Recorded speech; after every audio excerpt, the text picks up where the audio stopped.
Madness Podcast! The best of the underground! Make madness your ritual!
Oh, shit. She's like, oh, shit, he got away. Shit. What's going on, folks? It's Friday. You know that? What's up? You know what's going on. It's Ritual Madness podcast time. Do me a favor. I guess you can't really check them out quite yet, but Lowbrow Saints Tattoo Collective has a new location, and they will be dropping that real soon. So, but I always want to give them some love because they're fucking awesome. So check out Lowbrow Saints as soon as they're open. I'll definitely have that very soon. I talked to Jason like a week and a half ago. My daughter's dying to get tattooed, so she's asking about when the shop's going to be open. So please stay tuned. They'll be around soon. Do me a favor, check out the Shred Den Monday through Friday, 5 p.m. to 8 p.m., Saturday, 11 a.m. to 5 p.m., 9100 85th Avenue North, Suite 100, Brooklyn Park, Minnesota. Give them a call at 763-350-2191. Look them up on Facebook, YouTube, Instagram, the TikTok, or www.theshredden.net. If you're looking to get some design work done, Narwhal Design Solutions, Justin Boney, Facebook, Instagram, and the World Wide Web. Narwhal Design Solutions, Justin Boney at gmail.com. He was at what was it, Darkness Days just the other week, selling a bunch of his artwork. He's done so much cool shit for so many people around the Twin Cities and bands and businesses and all kinds of stuff. So again, check him out. Narwhal Design Solutions, Justin Boney, Facebook, Instagram, World Wide Web, Narwhal Design Solutions, Justin Boney at Gmail. If you are feeling like you can contribute to the podcast and keep this thing going, I would really appreciate it if you could. Please consider donating to the podcast. Just scan the QR code on your screen and the tip amount. And thank you very much for your support. I appreciate y'all very much. And tonight we've got the man of the hour, the Tower of Power. What's going on, Chad? How are you? Greetings, Earthlings. How you doing, man? All right. How is it? How you doing? Not too How is bad. everybody doing? Yeah, hopefully they're all doing well. Yes. Thank you for joining us. If you're in the chat or if you're watching at a later date, appreciate it very much. How you been, man? All right. Dude, I'm honored to be here. The fucking wrong man, the wrong fucking man, dude. Wrong fucking man. So you were like, dude, John Wick style up in that shit, man. That's really cool. I dig it. Action. Yeah. Yeah. Why do a regular video if you can do something extraordinary? I know, but that's the thing is I would want to do those all the time. I would like make it a thing. Like every video applies to this particular character. I would have a hard time getting away from it. I really would, dude. Just because I love those movies. You know what I mean? Sure. That type of shit would have me like, we're sitting here watching it. And this is my, I wanted to get the real reaction of the thing. I watched like the first bit of it, Yeah. And when she's, hiding around the corner ready to stick you, dude, like right as you caught it, I was going, oh, you know what I mean? Like I was watching a movie. Sure. Well, that was all well choreographed by a team, I guess led by the director, Mercy's May. Yeah. There's so many people, I will not remember everybody's name that was involved in that, but there's a whole list of credits where credit is due. Dude, the old guy with the chubby cheeks, that had me, man. When he's panicking, he's like, no, his cheeks were jiggling. R.I.P. Bruce. He actually passed away a few years ago. But so we actually shot this video in like 2016. Damn. And I released it and then re-released it because we recorded all of those tracks with Jen Dean. Yeah. And how am I not going to release or re-release anything done with the almighty Goddess of Thunder, Jen Dean? Right. For sure. But yeah, so yes, to that credit, the whole point, we left it kind of open-ended on purpose. Yeah. To play with some ideas, I would never be able to get away from it. Well, maybe someday. Yep. Double O Chad, dude. That's what it would be. That is a great idea. Usually the common theme is I die at the end of every video I'm in. Yeah. You got away this time, dude. Got away this time. That's fantastic. I'm sure she'll get me. 2016. Well, they usually do when it comes to. Oh yeah. Now, who did the video on that? Mercy's May directed it and envisioned and put the whole thing together. Nice. So that was like collective ideas, or was that? No, that's all him. Nice. I try and I got my 2 cents in here and there, but no, that's all him. Right. He's the man with the vision and the direction. How long did you work on the fight scene? How long did that? I want to say 3-4 months. Really? Maybe longer. Nice. Just working on how actors perform or choreograph fight scenes so they look realistic, but still, it's still Hollywood. And, anyone who's watching is probably like, he's not holding it right. It's like, well, for this shot, it's like, we're trying to like please a mass audience, not like a bunch of like, I caught myself one time when you were holding your knife like this, you know what I mean? And you were like going at her like this, I was like, oh, that's what. It's like 50% realistic, 50% for the camera. Yeah. It looked good, dude. It was awesome. Thank you. Thank you. Let me see here. Thank them. Let me see. So, Chad, you're the guy behind this whole band. How did this thing come together? Like, what was the idea of it all? Like, this thing sort of just kind of it started as my attempt to be a solo artist, but not wanting to just be Chad Erickson. Right. Like, I was a little scared. Yeah. So this was my solo project. After my band, After Later, kind of dissolved. Which is it's still kind of stuck to the whole, still like time and space and like kind of that lost feeling. Sure. But more to fruition. Right. And it had a group of amazing people and a rotating group of amazing people until now, sort of assisting me on my journey. Yeah. I guess that's where it all started from. Right. Just a band fell apart and I had a bunch of songs and I wanted to keep going. Right. And so just, do it on your own. Sure. If you can't get a band, just do it. Just do it on your own. You'll notice that I'll jump around a lot in the story of how things come to be. I'm just an airhead myself. So multi-stoner brain. That's kind of how it works for me. Pretty much here. So I always like to ask the guest, like, what were you listening to as a kid? Like, what were your mom and dad listening to? What were your brothers and sisters listening to? What kind of was in the air as a kid musically? And then, like, what kind of sparked your like real love for the music? Like, what put you there? Well, it was the 80s. Yeah. In the Wayback Machine. Yeah.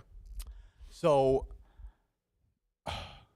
I guess the first band I remember enjoying a lot or pretending to, like, as a 5-year-old reenact what they do was like Bruce Springsteen or like rock and roll stuff I heard.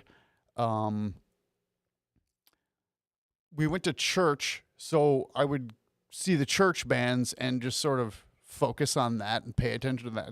I don't care what he's talking about. I'm looking at the drum set and I'm looking at whatever's going on over there. Mm-hmm. What was the question again? No, just like kidding. what was going on in the air, like musically? Okay.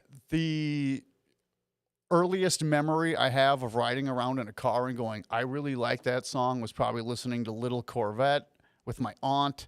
The first concert I ever went to wasn't, church related, I guess would have been Whitney Houston at the State Fair in like 87-ish.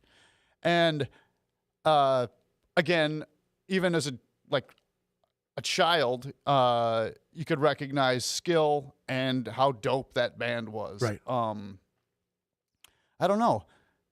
I like everything. I like 50s music. Sure. As an adult, I'm not so into the lyrics of 50s music. Where did you start hearing that stuff, like, as a kid? Anywhere, the radio. Oh, okay. I guess I've always been into the radio, listening to tapes, taking my parents' tapes or records, putting them on.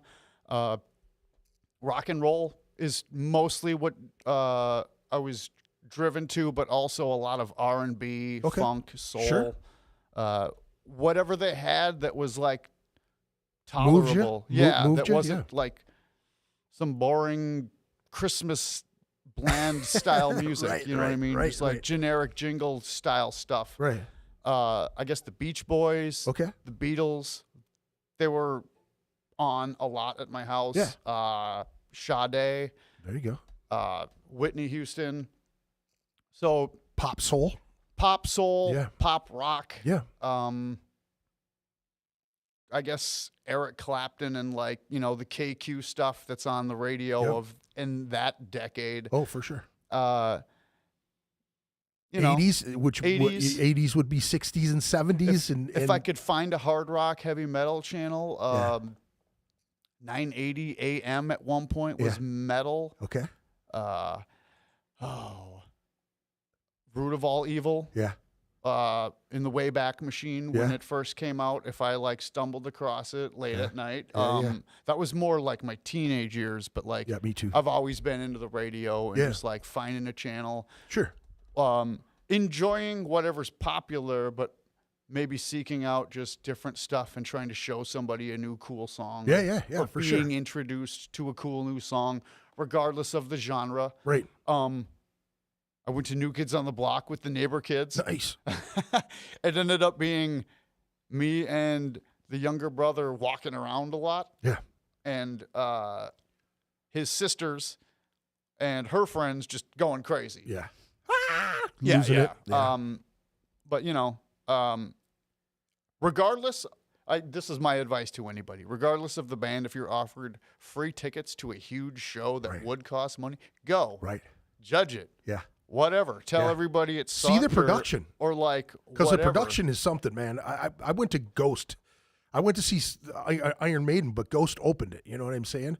And I was at that. And my buddy was a huge Ghost fan, and I'm like, okay, dude, I'm gonna give this a fair shake. I'm not gonna listen to the CDs. I'm not gonna do everything that you gotta hear this, you gotta do that. I'm gonna take it in for what it's worth. And I was blown the fuck away, honestly, by the showmanship and everything that they did. I'm not a huge fan of the music, but what what they had for production, With production, and how they great. put it together, and just the musicians that play with you know the dude, you know what I'm saying, with Yeah. Tobias, they really threw down. I was impressed, but I wasn't like, I'm gonna go buy every fucking Ghost Right. album. You know what I'm I saying? think I'm in that boat of where like if they're on the radio, sure, Yeah, but I don't really. I appreciate it for what it is, and yeah, the live show and production quality is great. Speaking of which, Rammstein put on like oh, killer show, man. some amazing stuff. Yeah, Um, that's a fantastic show. I've seen them twice, I think. Like Okay. early, they were fun. I've Very seen them fun. twice too. Yeah. Most recently when they came to U.S. Okay. Bank Stadium Yeah, and that did had the to have whole been cool. thing. That was like a whole big deal, right? And then yeah. Oh, that was huge. And the first time was Family Values 98. I think I was at that one. I want to say Ice Cube. Yeah. Okay. Uh-huh. Orgy, Yeah. Limp Bizkit, Uh-huh. uh, I was definitely there. Korn, Yeah. Rammstein. Yeah. And I'm probably not forgetting anybody. I don't think. Right. Somebody will Maybe I'm forgetting somebody, up. but it was a long time ago and a long show. Yeah. I actually remember like there were so many people in the like pit when Korn was going on, and anyone who was like wanting to just kind of just stand there and like watch closely became part of the pit. Yeah. And at one point, you know, during a Korn breakdown, go, you know, everyone starts jumping Yeah. at the exact same time, but there Yeah. were so many people, I just sort of got stuck in the up position, and like everyone else Right. is jumping, and I'm just like stuck in between. You're slowly like, 5 getting people, higher. hair and dreads and whatever else, like stuck in Yeah. flying back. Yeah. Good times. So as a young guy, you know, when was the first time you started wanting to get an instrument, and what instrument was that? What was the first thing you played? I've wanted to be a musician as far back as I can remember, outside of sports and other stuff young men want to do. Yeah. Fireman. I became a drummer in the grade school band in like 4th grade or something like that. Mm-hmm. Did that and had like, you know, drum pads and sticks and like maybe a snare up until like 7th or 8th grade. Then I got a drum set. Right. It's like, all right, game on. Let's try and be a drummer here for real. Right. So, but also guitar obsessed. Got a guitar by like 8th grade, and by 9th grade, I was like, the drummer for a band. Right. Sort of forcing my way into my friend's What, band. what were you playing on your guitar at that particular time? Learning. What were some of the first songs that you were learning at that time? No bullshit, Black Sabbath riffs. The first thing I probably learned was like Iron Man or any number of those like iconic on We Sold Our Soul for Rock and Roll album. That was my first one that I ever heard was Maybe We Sold Our Soul. Paranoid. Like I get this memory of trying to like play Iron Man or something, and the old man neighbor who used to steal our balls and hate us like legitimately like comic book style was like, hey, play that again. And I was like, yeah. You just reached him that one time. Yeah, it's like one time he's like nice to me in his whole life is because I'm playing like terrible versions of Sabbath riffs. Yeah. And then, of course, it was also the boom of grunge. So Nirvana, Smashing Pumpkins, who arguably not grunge, arguably grunge. I don't know. Right. Stone Temple Pilots came out. All that shit came out right before I actually got a guitar. So like, changed the face of fucking music. yeah, I was like, I was running around in like Megadeth, Metallica, and Guns N' Roses and Aerosmith t-shirts, and then grunge happened. What's crazy is each And one of those bands I that love you all named, this shit too. Helmet, I fucking found out about Helmet. I distinctly remember my cassette Helmet, fucking little tape deck, walking to junior high. Yep. Because that was getting played on 93X before 93X became the Edge. Yeah. And then turned back into 93X. Right. And that's what we had. We had that and like Mega Rock, like I said, was like 980 AM maybe. K-Rock? Didn't we have K-Rock for a little while too? K-Rock. One of those stations went off. Or Z-Rock. One of them AM Z-Rock. rock stations went off the air and turned into something else. Yeah. Maybe classical fucking whatever. Yeah. But when they were doing that, they were like, the system's going to change over. So, we're going to play this whatever music for 3 days. Yeah. Jaws theme song. So everywhere we went for like 3 days, even while we were just chilling at home, we had literally the stereo on that channel, just playing the fucking Jaws theme song for like 3 days. Wasn't which radio station was I can't remember now, but the REM where they played it's the end and of the that was wasn't that the that had Edge? to have been the Edge turning back into 93X or 93X turning into the Edge. Right. Changing the format slightly. Yeah. Well, and now, have you listened to 92 and fucking just those stations? And I heard a fucking love Jelly Roll on the fucking on 93X. I couldn't believe it. I was like, what the fuck? Well, that makes sense to me. Yeah. From like trying to look at it from a capitalist and like what genre those songs are. Right. They belong on that channel. Yeah. I do like what they did to KQ. Really? I was so sick to death of KQ. Really? I love what they did to KQ now. No shit. I mean, I don't know the exact details, but I guess it was like one of the head KFAI people, DJs, went over there and became their like director. I'm probably totally wrong here, but like I think they changed music directors. I think it's a KFAI dude. Yeah. Somebody call in or fucking type in "you're a dumbass" and correct me here. But like, I think that's who is in charge of the new format, which is why they play, the local popular bands and like they expanded their playlist by a lot. They're still playing your typical fucking KQ shit you don't ever need to hear in your life ever again. But like, the staples. Oh, and instead of fucking Tom Bernard, who I know was beloved, they brought in the drummer from one of my fucking favorite bands of all time to be their morning host. So who's that? Steve Gorman. Oh yeah. I love Steve Gorman. Yeah. I loved the Black Crowes growing up. I've seen them like fucking 20 times. Yeah. Everyone's like, huh? She talks to angels. I'm like, no, they were the fucking rock. They were like the only rock band.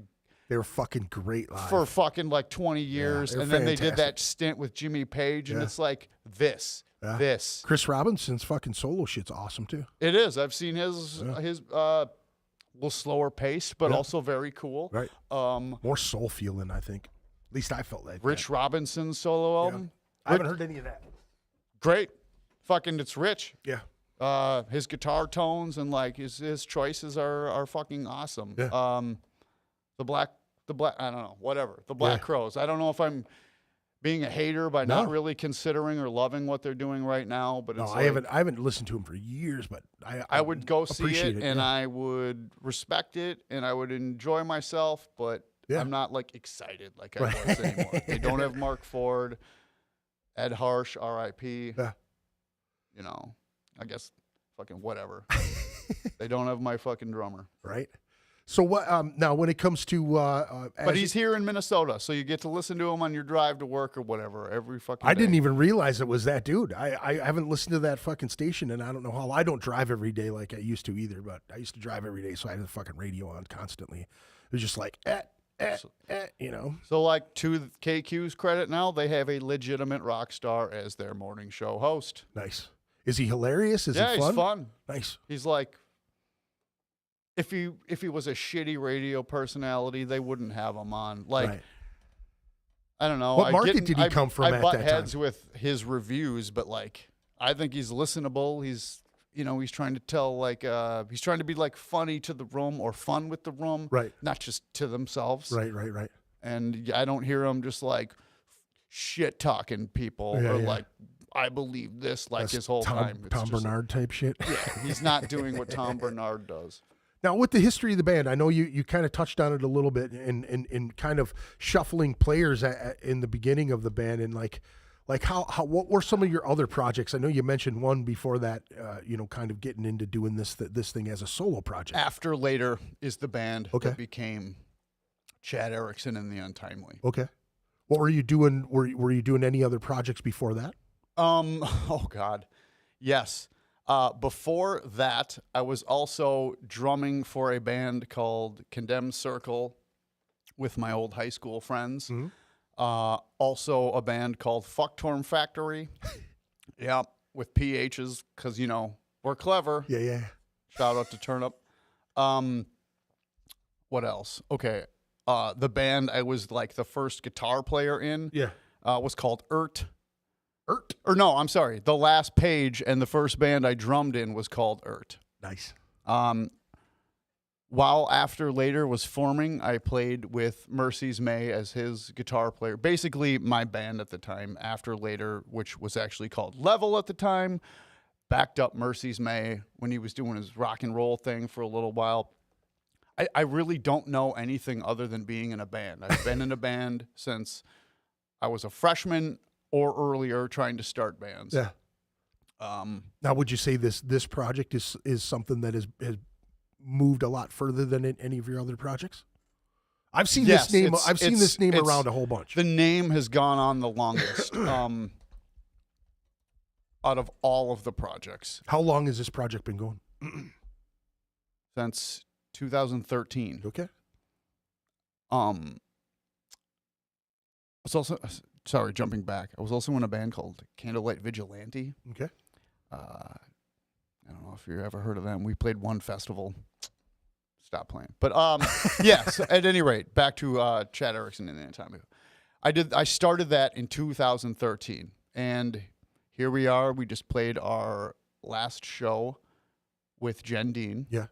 Which was amazing. I'm sad everyone couldn't go to it, but life. Why is Jen Dean stepping down? I know Jen Dean is a very busy lady. Yeah, and she does jazz stuff. She does all kinds of shit. Right? Yeah. So yes, she's the creator of the Wolverines. Right. Right now, I mean, she's been in so many bands. Yeah. But right now, she's doing Harsh Reality and Chick Singer with her best friend and awesome sauce, Tempest Crane. Right. They're very busy with that. And there's sort of a, they kind of got back together with All the Pretty Horses. So now they're also going to do that. So multiple things going on. Jeez. Fucking, they're going to kick everyone's ass in the rock and roll world right. going forward. Right. And it's like, she's been with me for, basically since, I don't know, 2016-ish, 17, Yeah. 18. I don't know. Things are a blur to me now, Sure. but she's been with me for like at least 8 years. Right. At least. The video you just saw, that was her on drums. I got some other in the back burner recordings with her. Nice. I got so much stuff coming on. I got the Chad Erickson band about to launch, which is basically an excuse for me to get together with my high school best friends and nice. rekindle our rock and roll situation. As it were. Now, are you still doing the guitar vocal thing, or you? Yep. It's just me playing Chad Erickson music, Yeah. whether it be stuff from the Chad Erickson and the Untimely catalog, Yeah. or my old After Later stuff, or stuff nobody's Just ever whatever heard. you're grabbing. Yeah. Everything. Well, that's good. Everything I do you'll be able to get a chance to hear in the Chad Erickson That's band. a heavy load to or- carry, man. To have a band with your name on it. You know what I mean? It's a trip. It's also easier because as a business decision, it's like, well, this is the name of the band. Right. So Right. it's real easy to name the band after yourself. Right. However, it does, like, when I did it, I was like, oh. I was like, no. Why would, and I'm like, yeah, okay. Because, like, what am I going to do? Start a bunch of bands, like, every 2 years and, like, start over with a new band name? And it's like, no. So let's just do this. Yeah. And you're either in. It's always going to be you, right? Yeah. You're either in or you're out. Yeah. That's kind of the history of The Untimely. Right.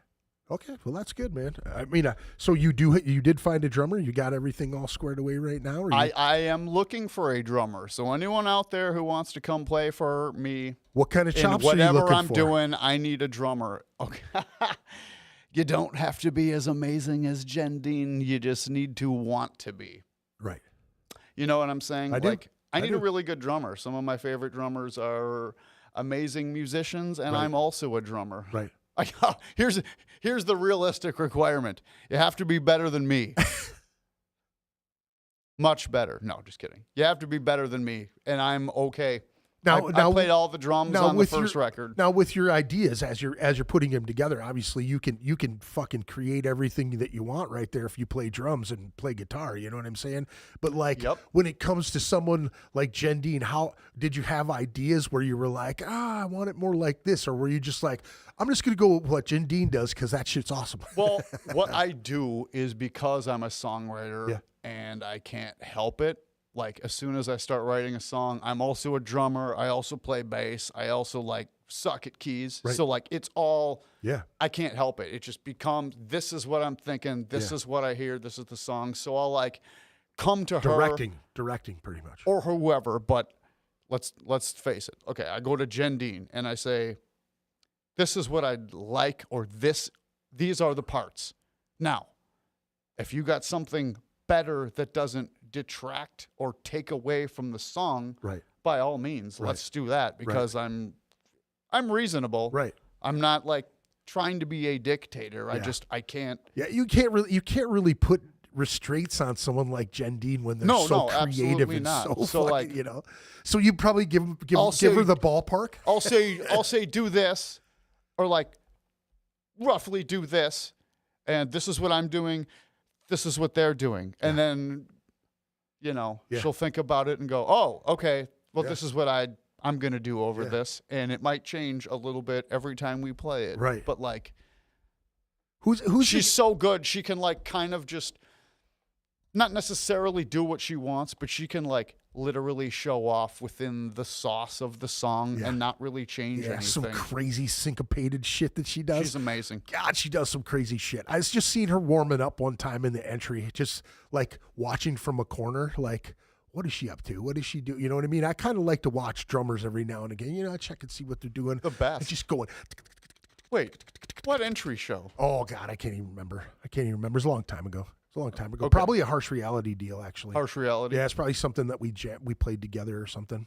Okay. where I was there and just kind of in the corner, you know, taking a peek because, Yeah. you know, how can you not when she's just fucking woodly all over the place, even warming up, you know what I'm Yeah, saying? honestly, the first time I met her was in the basement of 7th Street Entry. She was playing for Autonomy, and I was playing with After Later, and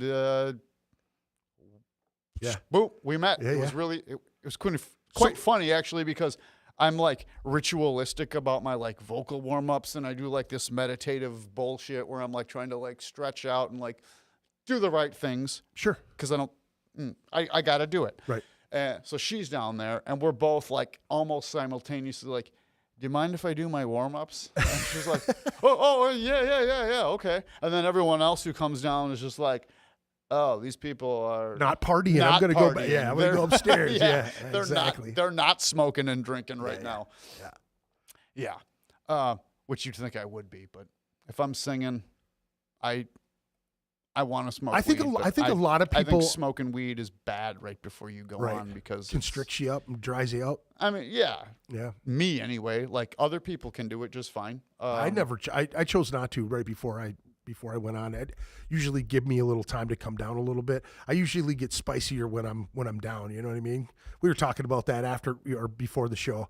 I'm usually here, really high strung normally, and then when I pull back, I smoke a little reefer, and I'm way calmer than Chill the fuck out. Yeah, Yep. We had Nate Tanik and I had Mikey Sanchez from Acid Bath in here one night. I went down to the shred den, and I didn't smoke all day. I was like, I got to keep my mind clear. I'm taking tons of notes. Like I wanted to get all the fucking questions in. And Ross looks at me and goes, I think you should go upstairs and smoke a little weed. He's like, really? He's relax. Like, yeah, dude, you need to fucking take it No, but easy. it's good to have notes, and it's good to be prepared. And me as an adult, I don't like to smoke weed in the day. I want to get some shit fucking done with first, and I can't.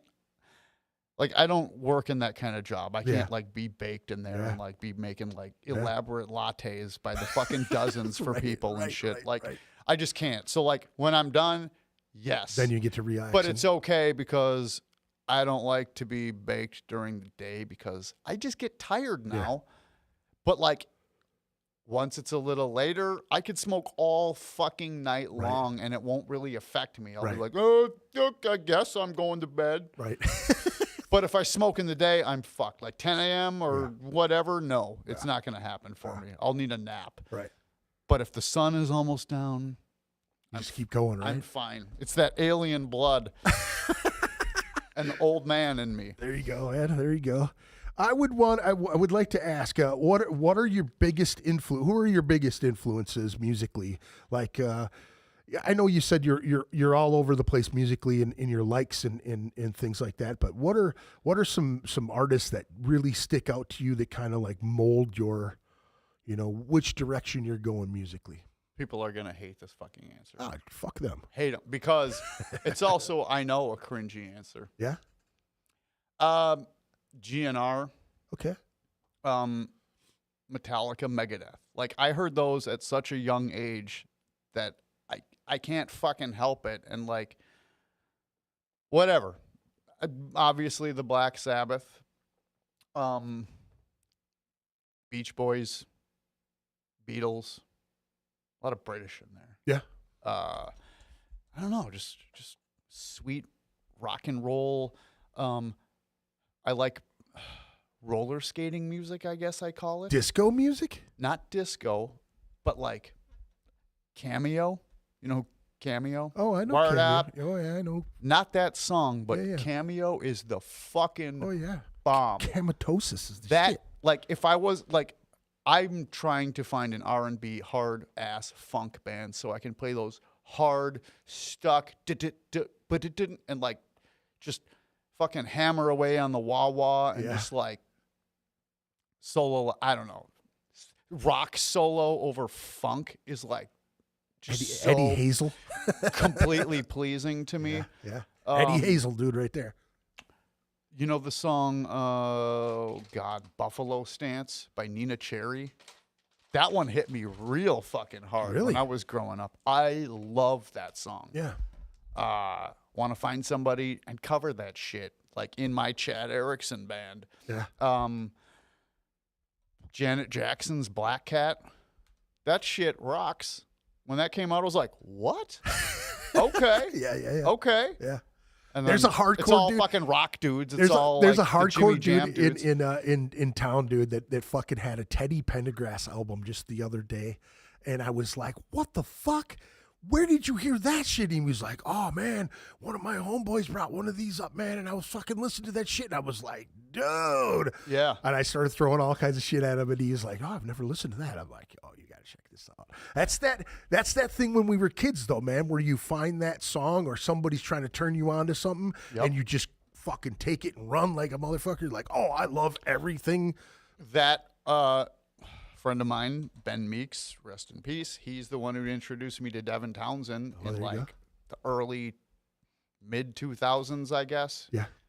Strapping Young Lad and all the Devin Townsend shit. Ziltoid. Ziltoid is probably one of the fucking best thematic albums of all time, in my humble opinion. Yeah. For what it's worth. And now that I work in coffee, it's just like, holy shit, this is the realest thing ever. Yeah.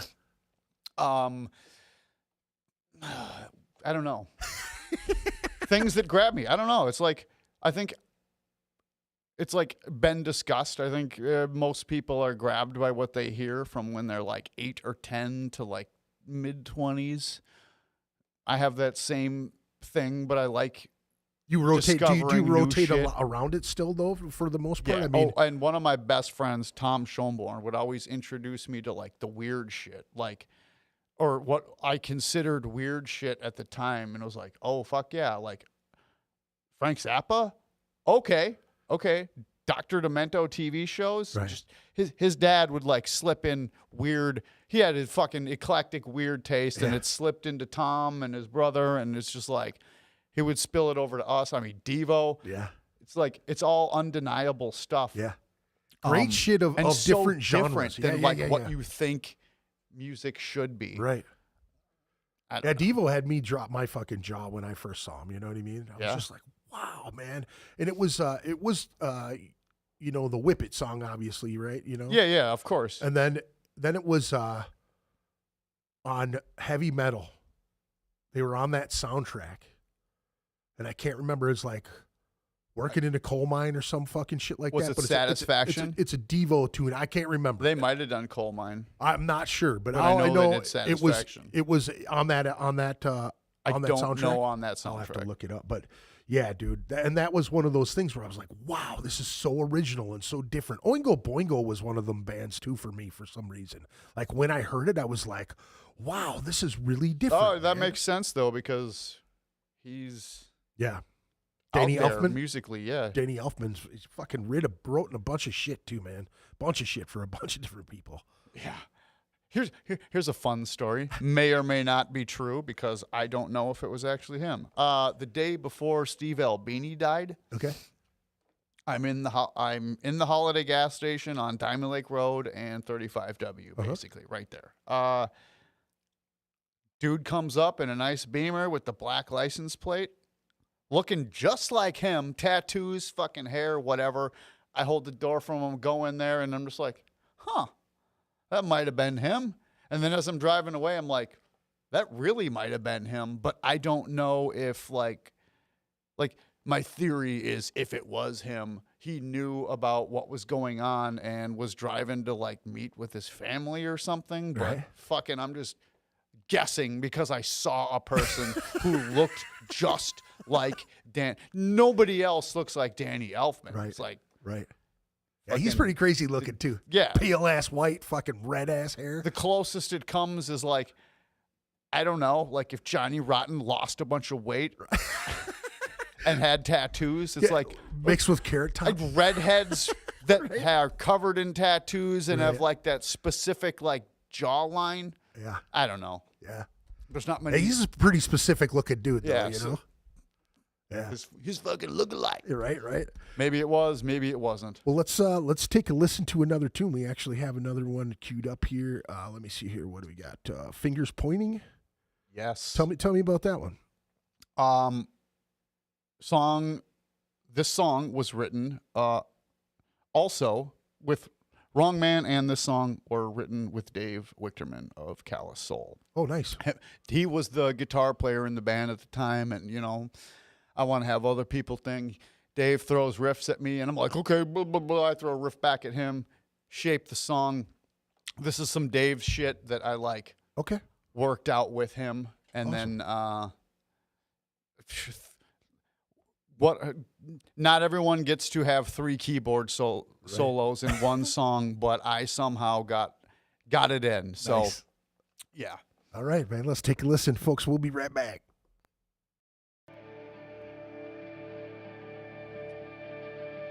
Sorry if I'm like being nervous. I hope.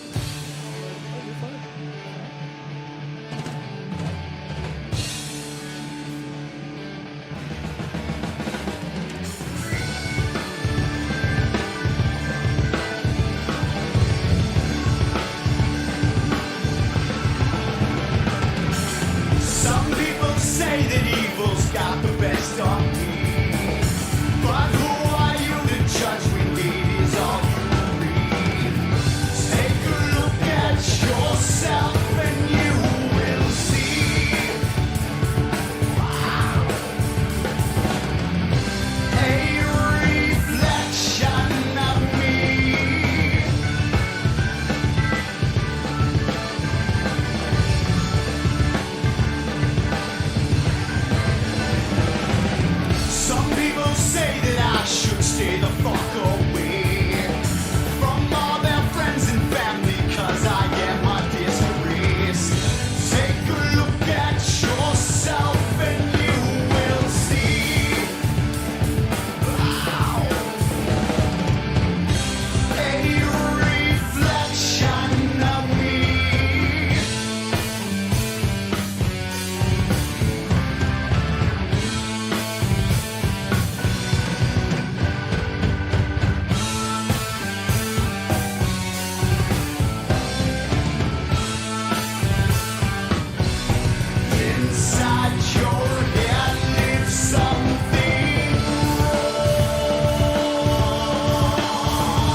Thank you for sticking around, and that was Fingers Pointing by Chad Erickson and The Untimely.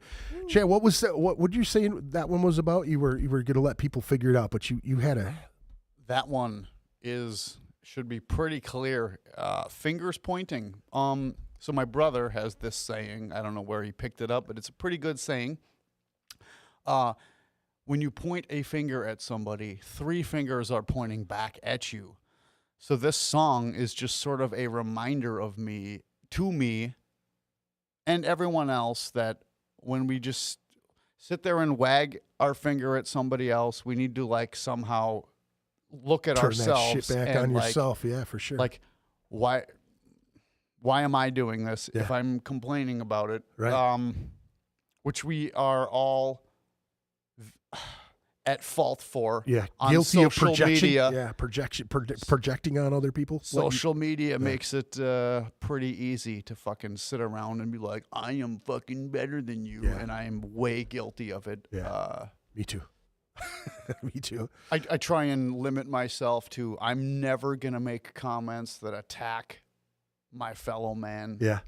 I'm sorry, not comments, because that's obtuse. I meant I'm never going to make a post that just attacks people. Like, even if I hate them, dealing with the repercussions of that should deter people enough, because it's fucking annoying. Yeah. And then also, why? I'm here to, like, my goal is to pull people together, not like, strike a hammer through everybody and cut down my fellow man. Right. It's really easy these days, man. Yeah, but with that said, I will comment if somebody's being ridiculous. Right. And then, I'll get tag teamed by like 50 people that like. It's virtually impossible these days to have a discussion about anything on social media at all, because if you're hard. If you're just posting how you feel about something, there's 300 motherfuckers that want to tell you how wrong you are about how you feel. And it's like, hey, listen, 299 of you. And I'm one of those people who will tell you you're wrong because you made it a post. Right. You left it open. Yeah. That's like the whole fucking point of social media is to interact with your posts, even though, like, I know better. Right. So I'm going to do better, people. Yeah. This song is a reminder to me and everyone else to just try and do a little better. And, like, it's a great fucking great thing behind it, man. Thanks to my brother. Shout out to Joel. Please come home. Yeah. Yeah. He's in D.C. right now. He's on his own quest, let's say. Yeah. Please come home, Joel. Yeah. I hear you, man. I hear you. You were talking about being a huge, you said this tune reminded you of Deep Purple and Black Sabbath. And Deep then, Purple. of course, Guns N' Roses. Yeah. But like, there was something there though that reminded me of a piece of a Boston song for some odd Boston. reason. Yeah. Well, the keyboard, the heavy keyboard. That could be. Yeah. I mean, maybe I'm not hating on Boston, I guess. But that you would also get that with Deep Purple as well. Deep Purple, yeah. I would say the Purple. keyboard to me sounds more Deep Purple than it would be Boston that way. You know what I mean? Yeah, absolutely. Because it's like the heavy gained out fucking sweet. Like, it literally almost sounds like an Electric Mayhem fucking Dr. Teeth fucking like organ solo. Literally. Chris, awesome job. Yeah, nice. Chris Ryan, shout out. Very good, very good. Who's actually in the band now with you? You can shout those cats out. Jen Dean's gone. Our last show was Alex Schnellman, lead guitar. Yeah. That dude is a beast. Yep. Amazing. He can play circles around like fucking everybody. Samuel Shimota, vocals, bass. Chris Ryan, keyboards, me vocals. Jen Dean. Nice. Going forward, it's sort of secret. Yeah. Sort of like you'll see going forward, or like it's kind of you'll see. You'll see. It's like confidential right now. Like I gotcha. So and all the fun, you know. Now you've got a few videos out there, and I know we played one in the beginning of the show, and I've got one at the end. But you've got a few different videos as well. Absolutely. So Chad and the Untimely are on YouTube as well and Facebook as well. Now is that primarily where you? It seems like they're broken up a little bit though. Like the videos aren't all on one channel. Are they kind of like on different things? It didn't seem like that. Oh, okay. So when I initially released the music videos, they were under the Strange and Distant page. Oh, okay. My friend Mercy's May, who is the director, that was his video page. Oh, so we just went with that at the time. Gotcha. And I've been, as we've been going forward, it's becoming just like, especially with the new ones, it's like Chad Erickson and the Untimely page. YouTube is a little confusing because when you start putting it in there, it'll want you to like see all my albums first or everything DistroKid. Right. But I don't upload the albums through or the videos through DistroKid. I just do it on my own. Gotcha. So they're like our own page. There should be a Chad Erickson and the Untimely playlist. I'm not the most tech savvy person, but all of the new stuff should be up there. It'll pop up. Playlist. Yeah, you can find it. I just was like kind of curious because it makes sense if the production company's like allowing you to post it on there. That's really cool. I was able to find a bunch. You know what I mean? So it was cool. Like how many videos have you done? As Chad Erickson and the Untimely, I've done 4. Nice. So for Until Then and Buy the Ticket, which are off my first record, Moments of Motion, and then we did a video for Save Yourself. And then The Wrong Man. Okay. Yeah. Kind of left it open. Just maybe we'll see what happens. Yeah. And you guys are available on all streaming services, correct? Every streaming platform. Badass. That's the way to do it. I know you said DistroKid. Is that one of the main sources that you upload to? It's what I use. I guess it's like that or a CD Baby. Right. I guess it's just your preference. Sure. It's just real easy to CD Baby. Use. Yeah. Yeah, I can't stand that fucking shit. Okay. I mean, they've tagged me on things that I've created myself because my guitar player put it on CD Baby. So I like literally had to go, dude, you got to tell these motherfuckers to leave me the fuck alone.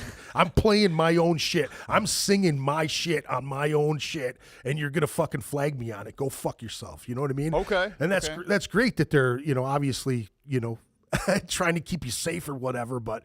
It's like even with YouTube, this is my complaint about YouTube. Okay. Is that if your shit is on CD Baby at all, right? Your music is on CD Baby or out there, and you're on my show, right? Their bots just say, "Oh, this is copywritten material."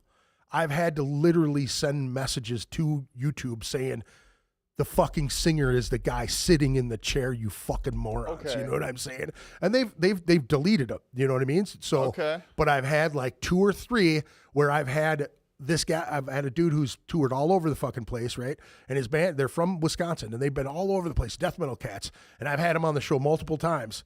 And each one have been flagged, and I've been like, this is the singer of this band. Like, you know what I mean? That's and they crazy. say the company, the record label will not take the check mark off of it. So I just leave it. And if they if they don't pay me for that video, it is what it is. You know what I mean? Like, what the fuck can you do about it, But it's so weird now. Everything gets shadow banned so easily because, if you say, all somebody has unaliving to people do is fucking flag your video, and now you're shit out of luck because they have a beef with you. I don't remember. Do you remember Slayer Mike?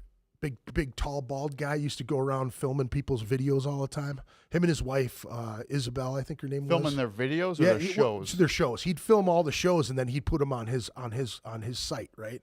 So he would do it just, you know what I mean? Obviously, he's just trying to for build free or whatever. he's trying to build his own site, his own YouTube site. Sure. So he did a video for a local band in town, and that band broke up.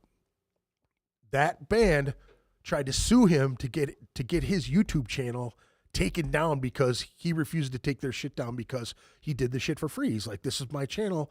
I know it's your music, but they agreed everything at first. But then after they broke up, they came back and wanted him to take the shit down. No. And he ended up having to his YouTube channel ended up getting bad strikes, and he was blocked for a long while, and then he started making all the bands fill out contracts, and he sent pictures of those contracts to to YouTube, and I was like, man, I'm not going to do that shit. You know what I'm saying? Like when I did just audio, like you could I was playing 14 songs of, national bands and whatever, because literally what are we doing?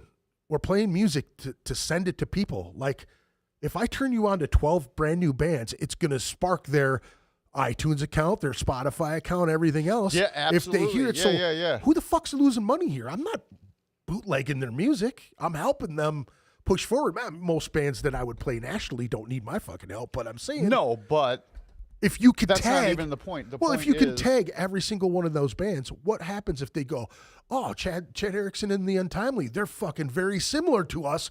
Hey, we should ask them if they're available. Why could that not happen? You know what I'm saying? That's Right. why I think it's so goofy when you get into that. It's great to check for the artists. Obviously, you want to make sure that everybody gets paid for their shit and everything like that. I'm totally down for that. Not trying to steal shit, but guys like me who are trying to do this little shit to help people get their music out there and reach other audiences that they may not, ever reach. You know what I'm saying? Like, yeah, there's people all over the fucking place watching Like- this stupid shit. It's you got to play ball. yeah. Nobody's Yeah. if nobody's losing on this deal, I don't get how it's a bad deal. Yeah. If everybody is winning, Yeah. Well, what is- that's how I see it. what is the but problem? I guess, that 20-second, or 4-minute play of their music is really going to break them. You know what I mean? That's why I'm like, okay, I guess. Yeah. That's I mean, I don't get it. yeah. I'm also not at that level. Yeah. Yeah. I mean, Now, let me ask you this. don't though. put me in charge of my So- own finances. so now, I'm also sort of when it comes to here you go. when it comes to this band, like are you in charge of everything? I mean, this is under your name. It's under your. It was. It was. It's Well, we are. a group. It's hard to talk about right now Sure. because going forward Yeah. is sort of like I can't. It's sort of confidential. Yeah. But like it was me. Yeah. But I like to get the input of other people. Sure. So I will write with other people. Right. If you want to be in my band, whatever that band is, whatever it's called, I'm going to try and convince you to come to me with material Right. that we can play. And I'm also going to be like, I have tons of material that we can play, Yeah. and I will throw songs at you like more than you could ever handle, right? Right. And we'll play whatever the lineup can handle Now, or what- wants to do. Now, when it comes to writing, since you brought that up, like what's a normal writing session for you, just solo? Like you hanging, you wake up one day and It's you're like, sort of just random. Really? Like sometimes I'll wake up with like a vocal line or a melody, and now it's nice because you can just hum it into your phone. More often than not, I'll just like play guitar and dink around and jam, come up with a cool riff. right? Um, You recording them as you're going, yeah, or do you when I can or do you hold remember to. do you hold a lot of those in your head? If it really made a dent or I played it more than like 10 minutes, yeah. It'll stick. If I phone record it, yeah. If I start to come up with a vocal melody for it, yeah. But we all do it. We all play fucking guitar, and you won't remember half that shit because Right. you're just jamming and Right. dinking around, and Right. you go, I should have fucking recorded that. Oh, yeah. Wait, I kind of remember it, and then you'll either remember it or you won't, and it'll be like a loose interpretation of it. Yeah. The phone is sort of the godsend because you can like, Yeah. but at the same time, I don't like my phone anymore. I Yeah. don't like looking at my phone or like the anxiety from like social media or arguing with people. Like it's like also a comfort zone. Yeah, It's like yeah. this weird If you don't want to engage with other conundrum. people, yeah, I do and don't. Like Yeah. like I'm not gonna be like I'm an introverted extrovert. Right. Ooh, blah. But there are times when I want to engage. But most times Yeah. I don't anymore. yeah. I just want to I just want my little time. When Little chat time. when it comes to writing and getting Writing, yes, inspired, sorry. when you get inspired, like how long does something like that last, or does it vary? It varies. Sometimes it's an hour. Sometimes it's 3 to 5 hours.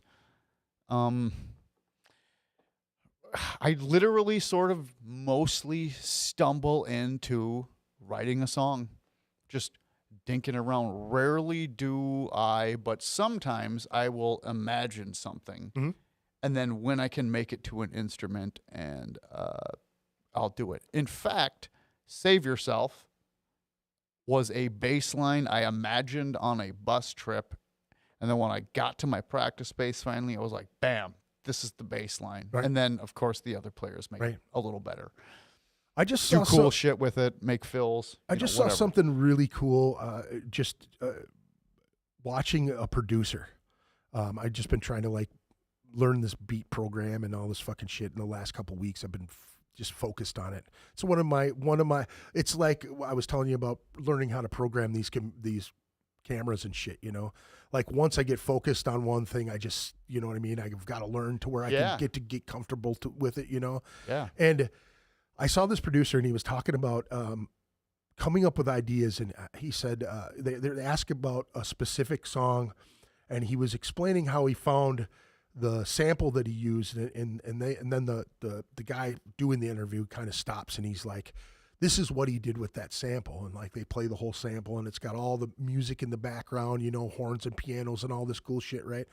And then they go, but he didn't use the sample the way you would hear it now. It's not this particular sample. So he takes it and they split it up into these little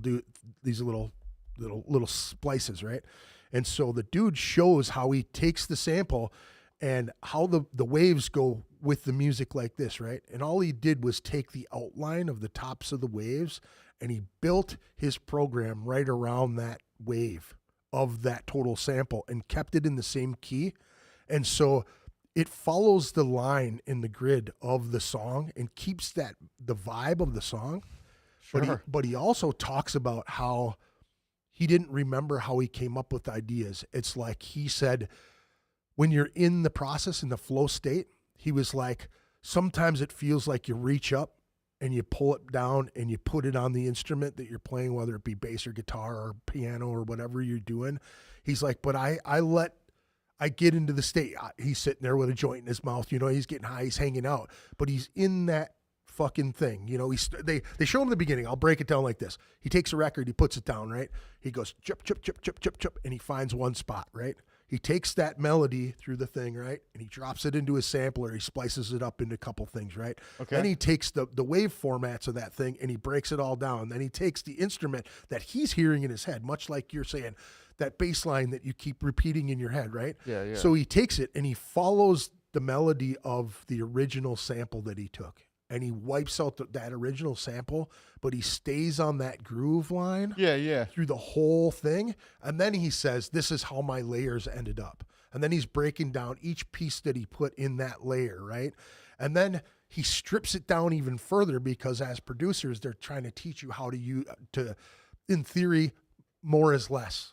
Or less is more, Less is more. Yeah, okay. yeah. So he's like, he wants the beat to breathe. So he's tuning things back in the mix. And he's explaining to you how he's doing that. And he's like, oh, this piece right here, this is exactly what I was talking about reaching in the ether and pulling it back out. He was like, I was listening to this and I was stuck, but I put it on loop and I sat there and I was listening. I went in the room. I did this other thing. I grabbed some food. I came back and it was still looping and I heard something in the distance, he said. And he was like, I had to rush back and get it down before. And then he pulls all the samples back and he plays this one groove. And it's just like, it ramps up octaves and then it drops back down. So it's just gradually building and then dropping back down. But the way he explained it by grabbing things from the ether, I've always thought that was such a great analogy because, dude, there's songs that I've written where I'm like, where the fuck did I come up with that? How did I put those words together to make that, you know? And introducing my daughter, who's now 18, you know, to, you know, my music, you know what I mean? And walking by her room and hearing music that I know but haven't listened to. I don't know if you're that way with your music. I'll put my shit on a shelf. You're playing it every week or doing whatever. Sure. You don't have to listen to it. You know what I'm saying? The shelf is big. Right, and you put it away, and you kind of file it in your head. You don't really keep it on deck unless you're in there. I don't know if it's like that for you, but with me lyrically, it's the phonics things. Like people will go, "What did you sing here?" Now that I'm older, I can remember my lyrics like that. But back in the day, I'd be like, play something, and they will play that first, groove of something that I've written. Oh yeah, that's how this goes. It's like you hit the phonics of it, and you know where your muscle memory with the lyrics come in. You know what I'm saying? So your hard drive gets real full, but as we get sort older, of need too. a trigger memory or a. We could relate this to computers. Like you sort of need that like key word to type in before your memory starts to go that thing. Yeah. I think that's a good correlation. Yeah, for sure. Also, I think not a spiritual sense, but in a very weird, the ether of what have you, space and time, things will make you think a certain way or remind you of something, and your mind will immediately, or at least a creative mind will go off into the tangent based off the one thing.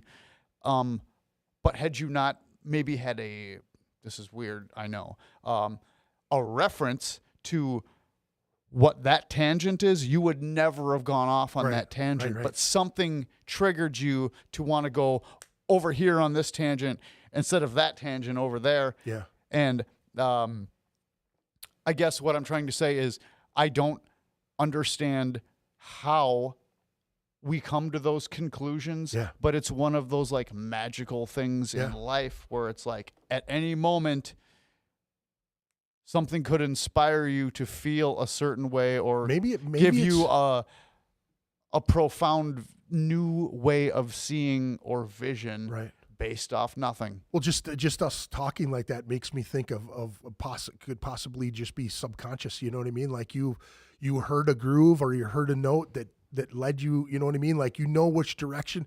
It's kind of here's the thing, like a song you haven't heard in a really long time, and somebody puts it on, and you can remember every single note of it. Yeah. Right? Yes. You ever have those situations where you're like, I haven't heard this song. Gives you like a mental boner when you hear it again. Shit, yeah. But you can remember it note for note. And just us talking about that made me think, holy fuck, maybe it's a subconscious thing that we're connecting these plateaus in our heads that we're not even really realizing. You know what I mean? Like it's just there.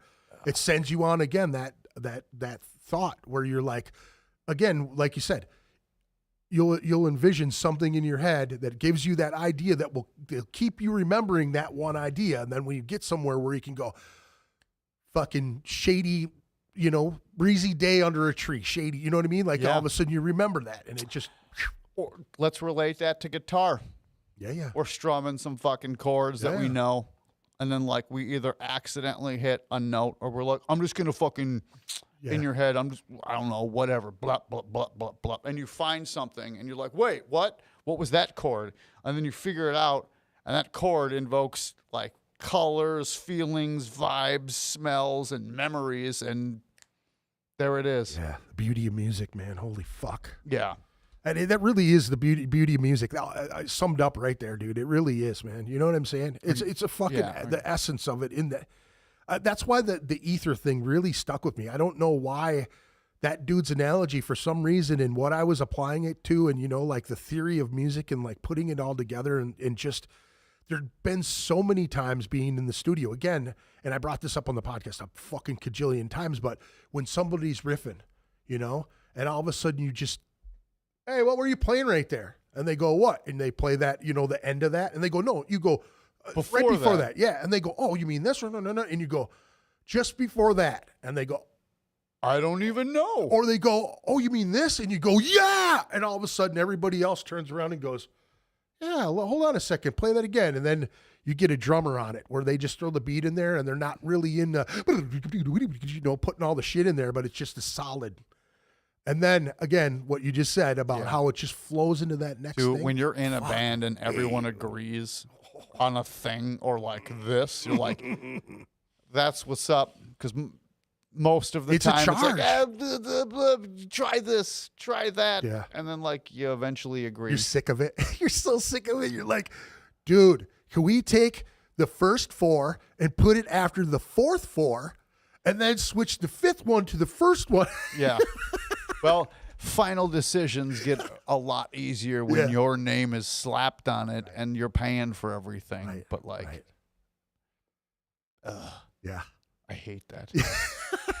It's funner to come to a group decision and be Right. like, Yeah. or when everybody agrees with like whoever the magician of the moment Yeah. is. It really is like that too. I mean, if you allow it to be. I know I've been in so many scenarios or seen so many scenarios when it comes to bands where there's like one guy who's like the main writing force of Yep. it, and that one guy will peter out, halfway through the second writing of the next album. You know what I'm saying? Like they just go, and then somebody Yeah, else yeah. has to step up and they're like, Yes. wait a second, man. Your stuff might not match with his stuff. And they get, it becomes this fucking, people get so stuck on that. I want it to sound exactly like this. Yeah. It's Yep. like the first 3 Gojira albums, that type of shit Yeah. where they're just, Dude, yeah. everyone in the music world is sort of guilty of having that. Sure. But it's awesome when you can agree. But like, yeah, I'm very much set in a lot of my ways, but like, I also want to be proven that like something else is cooler. Right. Yeah. Fucking the challenge. You're up for the challenge. That's the thing, what I Sometimes mean? I'll like have people that aren't confident songwriters. Yeah. I'll like, no, what were you just doing? As you were saying, Yeah. like, no, fucking keep doing that. I'm going to do this over that. And they're like, okay. Suddenly they're a songwriter. Yeah. And But if you ask those people to fucking come up with something or write something, they're like, some of them are shit their pants scared. this is the thing is when Chad Hanks from American Head Charge passed away, that was one of the stories that came up about Chad in every facet. Like every person that he jammed with or like worked with musically, everybody said that he was one of those guys that could see your potential like a million miles away. And then he would slowly nudge you into that role. You know what I mean? Like every person that he jammed with was like, I see you doing this, or like he's a sees their visionary. yeah, dude. Like he saw their talent and was like, hey, I think you need to tweak it here and here and here and here. And then, or just gave them that idea to find the path that was the strongest path that they were on. You know what I mean? I mean, that's just crazy. more often than not, you need Yeah. the leader. Yeah. Because people don't know how to lead themselves sometimes, or it's like, Yeah. I don't know. It's tough though, I mean, if you think about it, like obviously, it's your band, your name is on the front of the album. You know what I'm saying? Like, I've been in situations myself where you were the standout guy who does everything for the fucking band. You're the mom. You're the one who books every show. You're the guy who flyers for every show. You're the one networking no matter what. You know what I mean? Like everybody else is packing their shit and you're still talking to whoever, and they're getting mad at you because you're not helping move things. But you're like, hey, dude, this is my role in this band. If you want it, fucking do it. It's like, Yeah. to me, this is a 12-hour work day. Yeah. Not show up for 3 hours and go, where's my fucking money? Right. Yeah. How do you think we're making money? Right. I mean, I'm not like firing shots No. at anybody. No. I'm just saying it's like, No, it's when you're new or Yeah. like reluctant to want to do any of the hard work in rock, it's like, you got get ready to play for empty rooms, Right. or because like you, let's be real, you think your friends are going to support you forever, but they can only go to so many shows. Right. And like the older you get, you can't. It's like, Yeah. I have to work. I got to pay the rent. I got now kids, Yep. in some case, grandkids, whatever. It's Yep. like life kicks your ass. So it's like you have to not only do a lot of hard work getting people there, but like wow them. They just paid to come see you. Now I know, like Do I it. said, dude, I've seen your name all over the fucking place so much. Before I mean, here's the thing: Yes. is one of the questions I wanted to ask, like suggestions for networking. Like, if somebody was trying to start a band, what would you say? Networking, what worked best for you to get your name out there for people to be like, oh, I want to check that shit out. I see this dude's name everywhere. going to shows, talking to people, going to open mic nights, getting your ass talking to who? talking to anybody who's like, okay, if you're just going to shows, talk to the people next to you. Yeah, I like this band, or like, oh, I've never seen this band. If you want to be in a band, fucking go talk to that band. Tell them you're a hungry musician. Right. I bet you money they need you, especially if you're a fucking bass player, a drummer, a keyboard player, anything but a fucking guitar player or singer is in high demand. High demand. And if right you now, for are sure. only okay at guitar or bass and you can sing, it doesn't. You just like keep delve working. into your thing. Just talk to people. Go to the shows. Go to open mic nights and get your ass on the stage and play. Try and just jam with strangers. As weird and awkward as it is, that's how. A lot of experience on that shit too, man. Oh, fucking absolutely. Now, like as far as clubs, man, and promotion, what are there any kind of like, I don't know, tips that you would give somebody as far as promotion when it comes? Obviously, the shows and going to shows and handing out flyers at shows and Like shit. But promoting your show. Yeah.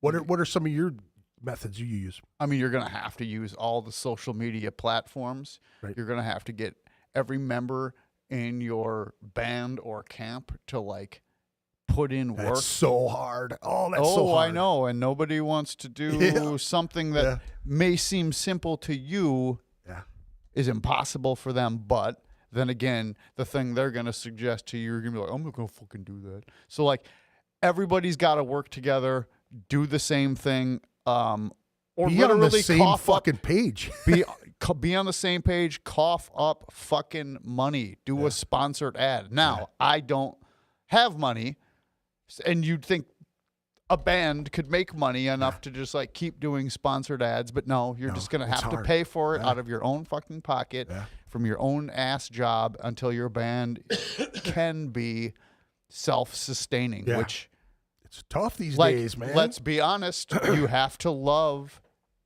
playing music to want to do it because you're not going to make fucking anything. On the off chance you do, or not off chance, if you're really good and you put in the work, you can make the money. Right. But again, you have to work as a team. Right. With that said, I'm a stagehand. Right. At everyone knows this club. Yeah. And even some of these fucking huge bands and legendary legacy bands have to play the smaller room because nobody has money. Yeah. They can't do the big productions anymore. And then really. like I'm not afraid of downtown Minneapolis, but like the media has destroyed its name, and then as well as everyone who's doing the bullshit that will like smear the name and like fucking. It's a lot of fear mongering. Like, don't ruin your own city, and then don't lie about how shitty your city is, because that will then think it's okay to ruin that shitty city. Right. The city isn't shitty. Right. Shitty people think they're allowed to be shitty in to the be city. shitty and then make it shitty. Right. Don't get me going. Right. No, it's Like- understandable, like, dude. It sucks having to pay so much money to go downtown and park your car and like worry about your safety and like do all of that. But it's fun and exciting going to a cool place to see a cool event and have a good time with your friends. Now, I wanted to ask you this. This is something that kind of just popped into my head. I had to write it down because I'll fucking forget because I'm ADHD like a motherfucker.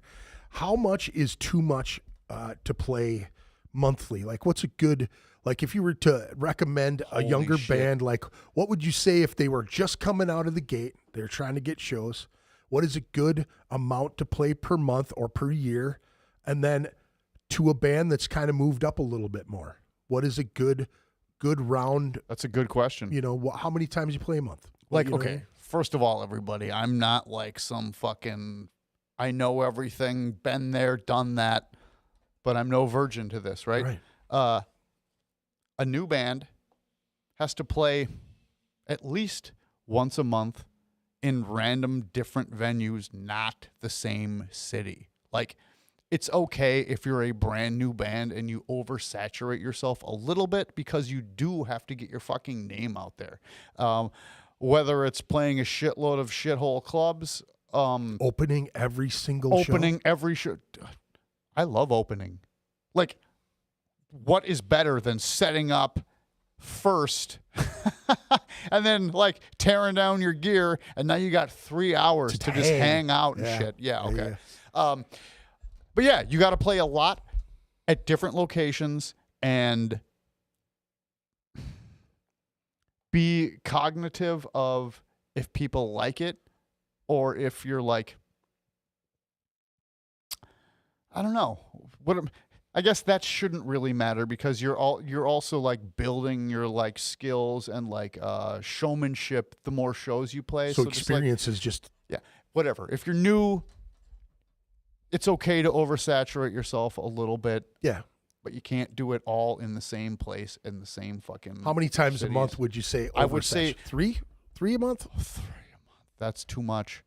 If you're not in the same city, though. I mean, if you're moving. If you go to different cities, that's plenty fine.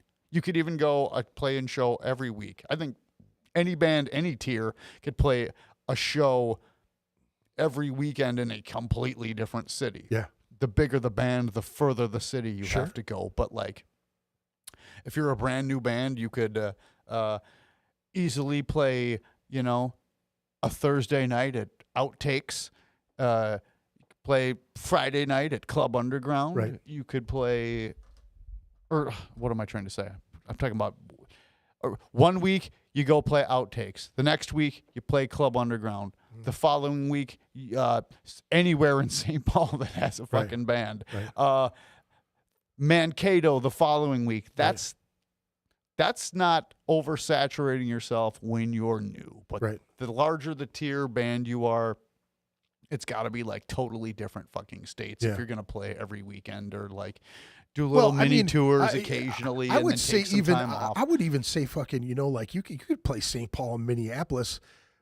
I mean, I don't think you could even do that in a month. I don't think you should play Minneapolis and then go over to St. Paul. I don't think you should do that in the same month. I think if you're doing, you know, one of the cities here, you know, maybe if nobody knows who you are, though. Right. Yeah. True. And like, that's why I posed it like that. Who are you know? playing with too? Yeah. If one city you're playing with nobody, or you know, it's 5 bands no one's ever heard of, but you have an opportunity to play the following week in St. Paul, opening for some bands with some pull, fucking do it. Yeah.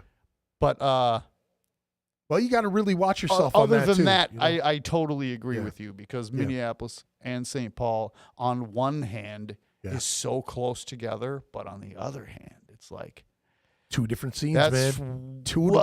I gotta drive to fucking St. Paul. Isn't that crazy that people trip like that, dude? Like, I'd rather go to where in St. Paul? Yeah. The Turf Club? That ain't shit. I'll drive. Fuck it. I will drive to the Turf Club, and no matter, I will light rail to the Turf Club. Right. It's fucking easy. Yeah. What, dude? Free parking? Yeah. Off-street parking? The Turf Club is great. Right. It's like a great venue.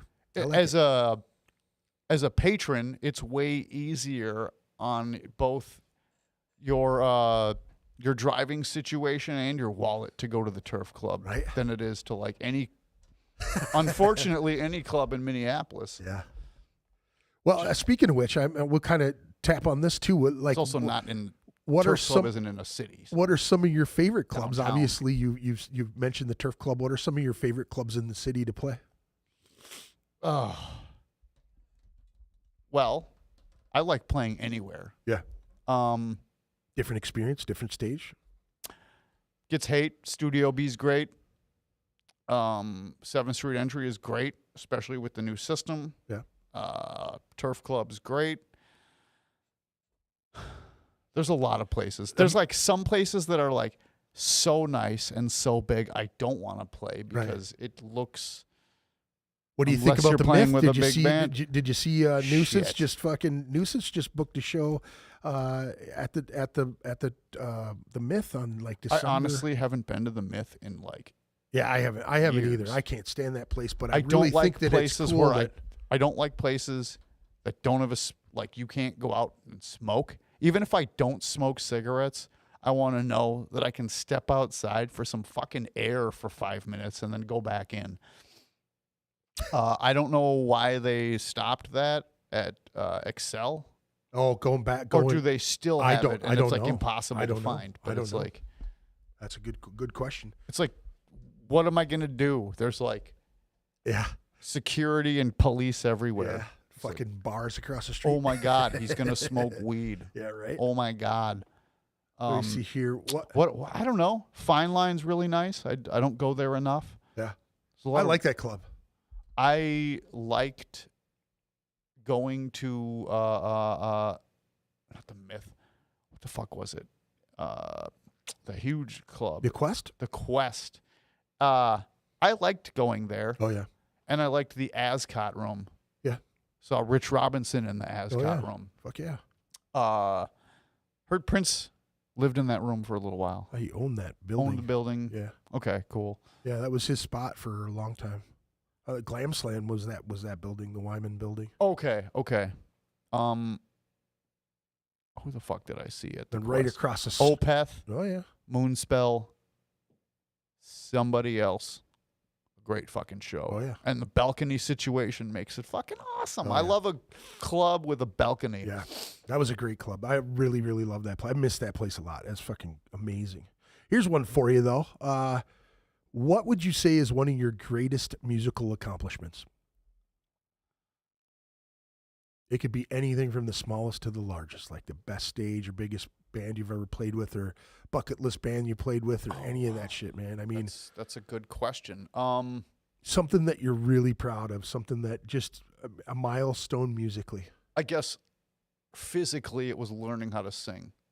Starting, I was fucking god off. I mean, I don't think I'm amazing, but like I was like the worst singer ever. It's just like learning how to sing correctly, I guess, and in my range, rather than just pretending to sing notes like your you could- favorite fucking whoever you're listening to. You know who I learned that from, dude?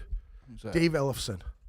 Yeah. Like the Dave Ellison, Okay. like was in the control board, and I'm trying to sing on backups on my friend's thing that he's recording because they won a like this recording challenge. They sent him some demo shit. He really loved their shit. He flew into town, and they're like, "Hey, we really want you to come do backups on this thing." I'm like, "Okay, cool." So I'm doing it, and again, I'm trying to hit things that are way out of my range. And Yeah. he looks at me and he's like, "What are you doing there?" You know, and I'm mortified that fucking Dave Ellison goes, "Here," stops the thing, goes, "What are you doing there?"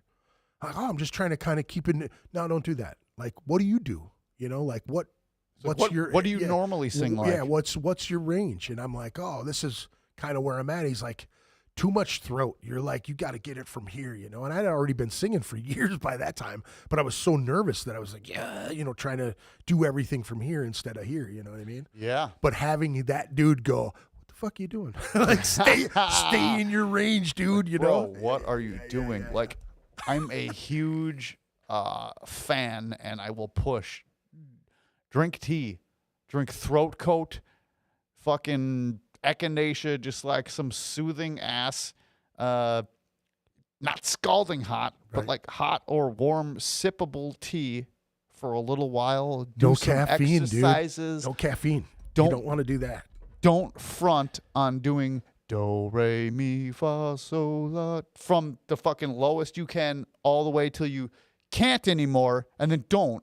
Or like, I don't know. I think sometimes getting to a high note is easier if you're already down here doing it correctly from your diaphragm and you Yeah, start yeah. to bring Oh, it yeah, up. for sure. Sometimes I can get higher Oh, than yeah. I would be like trying to go, Yeah, whatever. yeah. It's Yeah, like, yeah. Like a falsetto of some sort. falsetto is the only way I can hit really Right. fucking high notes. But like, Yeah. yeah, it's just everything is easier if you respect your body, your voice, your fucking instrument, and Yeah. like all of that. Like, Teas. Yeah. I brush my teeth before I start to do my vocal warm-ups because it feels like a mouth reset. You don't have that shit on your tongue anymore. You're like, Right.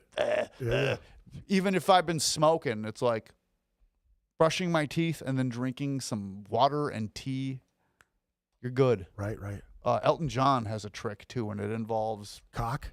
maybe. Sorry. No, he's got like a bad this shot. ginger. My bad. He's got this little ginger cocktail that he like gargles a little bit. And he's like, my voice is good for 3 hours. And he's like, I might sip a little bit of it and have some water. It's like, I got to remember what that is and do that. But yeah, that's awesome, man. Like, so what were your you know, how did you get better as a vocalist? What were your things you were doing to help you get stronger? basically just like reading stuff and YouTube videos. I wish I had a real singing instructor. Yeah. I watched the Zen of Screaming video a few times, but like But that's not what you're I've doing. never had a real teacher. I've just like YouTube videos, books, and like singing along to records, but like trying to do it from the way that people say to do it correctly. And it's like, I think I figured it out. Sure. There's always stuff to learn. Right. But that was a huge obstacle and overcome for me. Learning how to sing without like That's an accomplishment, an man. actual teacher. Yeah. Which I should do go a great seek out. job, I dude. should seek one though. Yeah, you know. The old like we all know what happens when we get older when we watch our favorite rock stars and the band has to start detuning crazy. I don't That killed want to me do about that. Stephen Piercy. That was one guy that I hated to hear. Don Dokken was another one that I just loved the tone of his voice. And when people were like, "Yeah, dude, you don't want to go see him. He's horrible these days." And I'm like, "Oh no!" Like Vince Neil, horrible or like worse. Well, Stephen Piercy was definitely worse than Vince Neil when I saw him. I thought he was fucking garbage, but he's wasted, and just fucking Don't sloppy. drink, everybody. Like Tears the shit booze out of is your throat. awesome if you want a fucking short career and a short life. Yeah, you're right on that, man. Like I'm from a long line of alcoholics or would-be alcoholics. Then your kids will be fucked. You'll be fucked.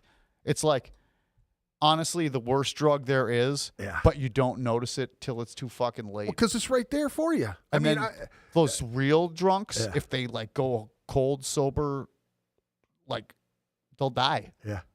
Yeah. That's crazy shit, man. That's crazy. It's so crazy, man. Let me see here.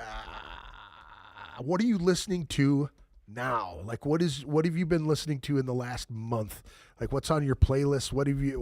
What pops on when you get in the car? Like when you wake up, what have you been jamming lately? Well, in the mornings, it's usually like, and recently been like Sepultura and Anthrax. Oh, there you go. Trying to work out. I busted out the tape deck and I'm just sort of cycling through like the cool shit on my tape decks. In the car, KFAI. Looking at KQ now because it's like cool now. Yeah. And then, flipping to 93X for a second, flipping to Jack for a second, Radio K, 88.5 jazz station. I don't get to listen to music at work. Dude, you were literally one of the only people that I know to this day that still listens to the radio. I love the celestial radio. I hate commercials. Yeah.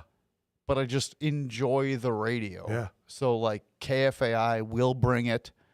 Some of my favorite shows are on KFAI. I love that they mix it. You know what I mean? You get get an hour of this and you'll get an hour of that. You get a fucking whole show of this. I love that shit. I wish they would do that on other fucking radio stations. Yes. You know what I'm saying? Absolutely. Like, during the day. You know what I mean? Like during the day. This is gonna be the fucking dub hour. It's you know what I mean? Like honestly, if KFAI isn't coming through in that moment, Radio K probably will be. Oh, there you go. 770. KFAI right? 770 will be. Try the Current. Gets a little soft for me on the Current. And as of late, KQ will play way more Paul Westerberg stuff than the Current. Yeah. That's crazy. The Current gets a little more like modern. Yeah. Obviously. Yeah. but it gets a little soft for me sometimes. Yeah. I had a coworker that listened to The Current all the time, and I was just like, oh, you'd hear one or two really good songs, and you're like, oh, this is awesome. And then fucking 20,000 lame songs, and then one will come on, and you keep it on for another hour or two, and then you're like, fuck it. I do that with People Station too. Yeah. 89.3. Yeah. Fucking whatever. But I'm like a nerd. Like my car was broke, and I was like excited because this is how crazy I am. I was excited that my car was down because I now get to walk around with my fucking CD Walkman and uninterrupted get to listen to like full albums while I'm just walking around the lake, maybe puffing a little bit, just like getting to and fro, taking a long ass walk with my Walkman. There's nothing worse to me than listening to music on my fucking phone and then getting some dumbass notification during like my favorite part of the song. Yeah. Fucking. Oh yeah, other shit I'm listening. Okay, sorry, I forgot to mention this. That's good. Ice-T, Public Enemy. That's pretty consistent in my workout. Daytime shit, just like trying to feel good about myself maybe, or just get on that fuck yeah, like I don't know. I don't know if people like Ice-T or not, but that shit is like fucking the early great. shit for sure. That fucking those first couple Body Count albums are so fucking good. Like, I don't know, good to me. Yeah. Like, if I was a skateboarder, that first Body Count album would be like in my little speaker fucking constantly. Dude, I was watching some fucking YouTube thing, and they were talking to this younger rapper dude, and he was like, "Who's like that OG go-to guy that you really respect and love?" And he's like, "Oh, can I be real?" And the dude's like, "Yeah, you can be real." And he's like, "Ice-T." He's like, "Really?" He goes, "You know why I like Ice-T so much?" And he's like, "Why?" And he goes, "Because I looked at him and I was like, hey, can I grab Coco's ass?" And he goes, "What?" And he goes, "You mean his wife?" And he goes, "Yeah." He goes, "Ever since I ever saw her, I've always wanted to just squeeze her ass." And he said that Ice-T went, and she came over, he whispered in her ear, she bent over right in front of him, and he let dude grab his wife's ass. I was like, oh shit! I bet it was like the funniest moment ever. He said, that was the most pimp shit I've ever. He was like, he just had her come over, he whispered in her ear, they both smiled at each other, she bent over, I grabbed her ass, and he's like, that was a dream come true right there. He's like, I wanted to grab her ass since I was a little kid. That's hilarious. That's so funny, man. I just like, okay, to me, maybe I don't know his catalog thoroughly enough, but I've never heard him gay bash. Yeah. Ice-T? Ice-T. Never once heard him gay bash. As far, if somebody can prove me wrong, do it. Right. There's a line where he says, one guy killed another guy because he found out he was gay. But he's talking about what happens in prison. He never like, he's just like, literally like half of his shit is just stories, right? So like, whatever. He's never like been like, blah, blah, blah. Yeah. Fucking awesome. Yeah. Military. Yeah. He's been there, done that. Yeah. I think he thinks it's hilarious that they pay him to play a cop. Right. And it's like, yeah, that is fucking hilarious. Yeah. I don't know. I called my buddy one time. I think it's funny that he does like low grade fucking commercials for whoever. Yeah. He's on like New Jack City, dude. You remember New Jack City? Yeah. He was the cop in New Jack City. He was like that was the first cop role I think he had was in New Jack City. And I thought it was so crazy because I didn't remember him being in there being a cop. And he's like got Chris Rock and he's like, come on, Pookie. Well, it makes sense because his mentality was from the other side of that growing up. Yeah. So it's like, what you know the opposition and their like frame of mind and how they're going to come at you. So it's like, well, it's perfect. You hear those cops from New York too. You know what I mean? Those guys that grew up in the boroughs that a lot of mafia dudes were around, and they're like, yeah, those guys went that way and I went this way. And you see them, and those are the guys that do the best undercover shit because they're like, they're in the street. They grew up around all of it, and they infiltrate all of them now. You know what I mean? Because they're so street. Yeah. So it makes sense, the guys like that would play those cop roles that are, you know what I mean? This is the opposite side. Like, it makes sense. Fuck yeah, absolutely, dude. Let me see here. So, what do you got planned? You got anything as far as shows coming up? Or are you guys just working on new material? You're just trying to get a drummer and get things figured out, or? Yeah, I'm Chad Erickson. Whatever I'm doing is looking for drummers. But I'm not stopping. I have no plans to stop. I have all kinds of music. Awesome. Chad Erickson band's gonna happen. Like I said, with some of my best friends. But Polydemonic is playing shows. That's right. You got another band yeah, too. Polydemonic. So like, tell me about that's that one. what's up right now. Is Polydemonic. Okay. We're playing a show in December. Here we go, right there. Malachite, Impossible Prom Kings, Nutcracker Dungeonist, Manifest Brutality. I'm good friends with Donnie. Okay. Fucking, it's gonna be like the Guitar Attack. Did you send me that flyer?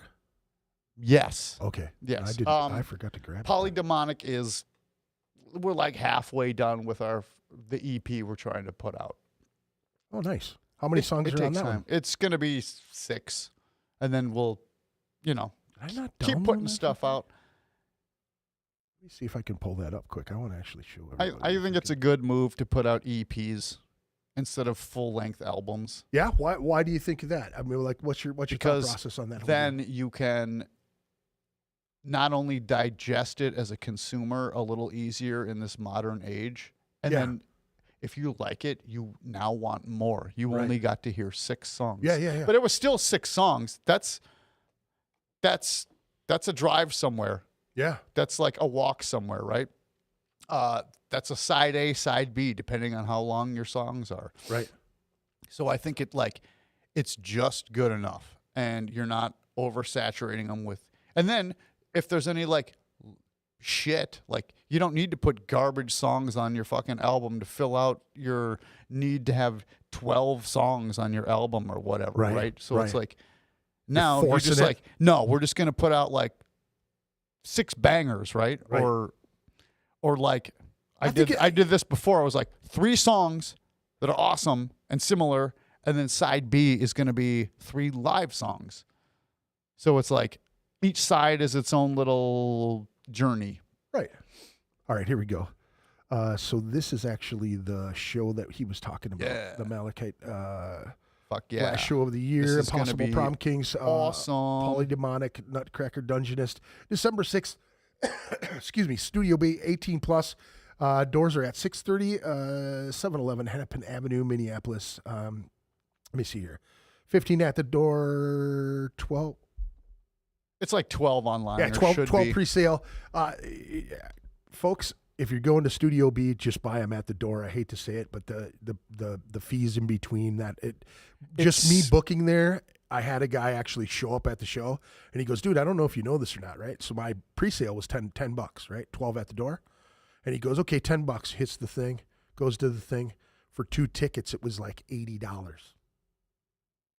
Yeah, for $10 at the Skyway. At the Skyway, because they. I wonder if that was like I don't even know what that is. Well, that's crazy. Like it's because the of the worst fees. I've It's heard the fees, is the like bullshit. a $3 or $4 to $5 fee. Yeah. Which is why they become cheaper. Yeah. But the Skyway is like, we gotta. Like on one hand, I'm not gonna shit talk them. They're a club that needs to make money, and they don't sell food, right? So it's like until they can get food in there, they're like the Skyway has to make money. Yeah. So like I don't mean to shit. I don't mean to shit on them at all. I get what you're saying though. I've heard this from other people. Yeah. I haven't experienced that, but I've seen stuff like that. Sure. And especially if you're playing at one of those fucking what is that company? What, Leo Presents? Leo. Yeah. Or any like big stream. Here's your fucking your $60 ticket with a $40 fee. Yeah. What? And I don't know exactly. And I can only speak of my experience. And I was already a year and a half into booking there, and had somebody come up and go, "Hey, dude, this is what's going on." So I was like, okay. From that point on, all this, the next 6 shows were just standard. This is what is at the door. 15 at the door was it. You know what I mean? Yeah. It's just much easier. Especially if there's fees to just go buy it at the door. What's this polydemonic stuff? What is that heavier? Is it faster? Is it what is it? Okay, polydemonic is thrash metal Okay. meets punk meets kind of wherever we want to go. Right. I'm the drummer. Okay. So there's that. It's like totally different than Okay. any other Chad Erickson Gotcha. project. It's like Gotcha. literally more like thrash metal meets Sepultura. Sure. Our singer is from Guatemala. Oh, nice. So like we're talking about like, you know, different language lyrics. Sure. Probably content as well. A little bit different And content. Yeah, we're not trying to like sound like any other band. Yeah. We're just like, we just happen to be playing what seems more like thrash metal Nice. meets Sepultura with like Brujeria influence. Nice. Like That's a good mixture. group chant is fucking awesome, but like punk rock really dedicates the group chant Yeah. or like saves space for it. And Yeah. it's like super awesome. So Yeah, like, yeah. we'd like to get there too, Oh, yeah. but it's thrashy, it's punk, it's fucking metal. Oh, yeah. December 6th. Make sure you, if you can get to that, that'd be, that's a good show right there. Let me show Yeah, it one more time. absolutely. December 6th at Studio B, right downtown there. Make sure you get there. It's 6:30 doors. It looks like 18 plus. Lots of cool bands. Impossible Prom Kings is like hit me up. Surprised that I've been supporting them. They're like, thank you for supporting our band. Recently I'm like, dude, I've been supporting your band for a while now. Yeah. Like longer than you noticed probably. To that, I must say you are one of those people that started doing that for me, and I can't be more than appreciative. It's like no problem. there's like a handful of people in town who will share and promote their fucking friends and coworkers and whatever. You guys actually share and help the scene. Yeah. You don't just say you do and then fucking do nothing. Well, even if you can't be there, you're sharing shit for like all kinds of stuff. Oh yeah, it's I'm amazing. Running, I mean, with my ticker on the bottom, I think I'm running all the way into Halloween shows. You know what I mean? I always try to stay at least a week in advance, and I'm promoting them on the bottom while we're talking. You know what I mean? So here's the thing, man. Is I've said it a million times. Like the reason I started this was primarily because of Earl Root, right? Because he passed away and. The Root of All Evil, everybody knows that radio show. KFAI has been around since the 80s. I mean, they've been around longer than that, but, Root of All Evil's been around since the 80s. Earl was was a friend of mine. I won't say he was super, like my best buddy or anything, but we knew each other for many, many years. And it was really just it was a thing that I was doing with a friend of mine. And my whole premise behind it, and I've said it a million times, and I'll say it a million times more, it was just giving back to the scene that gave so much to me when I was doing it. And it's just friends coming to my shows, when I started doing it, my one thing, especially with like Leo Presents, I asked Bobby, and I didn't tell Bobby, I asked Bobby, I said, hey, I'm willing to promote every single one of your shows as hard or harder than any other fucking show around town. But I can't make every single show because I'm just not rich. Right. But if I ask, hey man, do you think you could get me into the show? He always said, yeah, dude, don't worry about it because you're always helping. And you know what I mean? Like, that's my thing.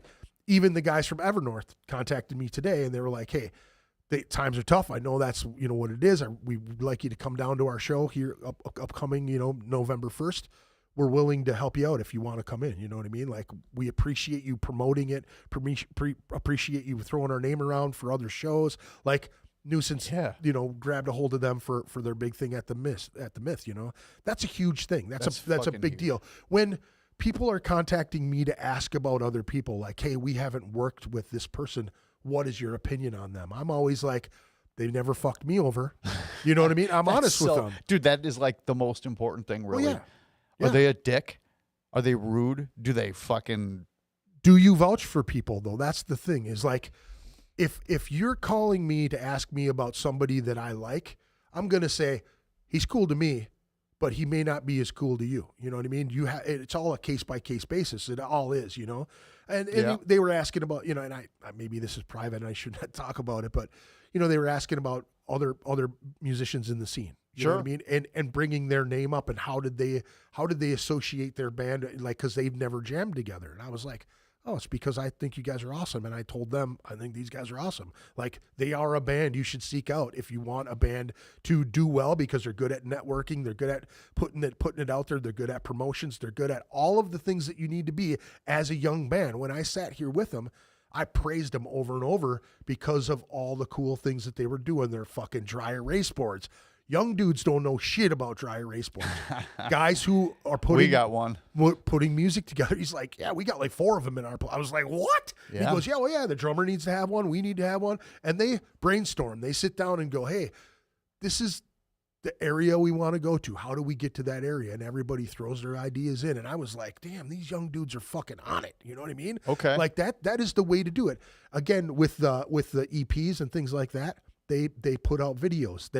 They have their hands involved in other video production with other people. You know what I mean? It's not just the networking for your band. It's helping everybody around you, because all the fucking ships fucking rise when the shit goes up. You know what I'm saying?